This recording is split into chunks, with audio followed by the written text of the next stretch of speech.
সব বাধা বিপত্তি অতিক্রম করে এগিয়ে চলাই আসল সফলতা। আর স্বয়ং মা যদি তার সন্তানকে কাছে চান, কোনো তুচ্ছ বাধাই পথ অবরোধ করতে পারে না। ঝড় বৃষ্টি অতিক্রম করে কাল আমি এবং দাদাই চলে গেছিলাম বিপত্তারিণী মায়ের মন্দিরে। এই সুন্দর মুহূর্তটুকু সকলের সঙ্গে ভাগ করে নিলাম।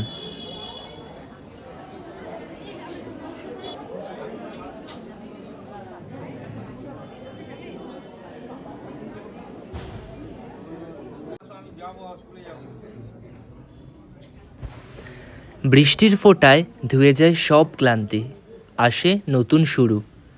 গতকাল আবহাওয়া আর দিন দুটোই ছিল মঙ্গলময়, তাই ফেরার পথে আরেক মা দেবী মহামায়ার দর্শন করে তারপর বাড়ি ফিরলাম।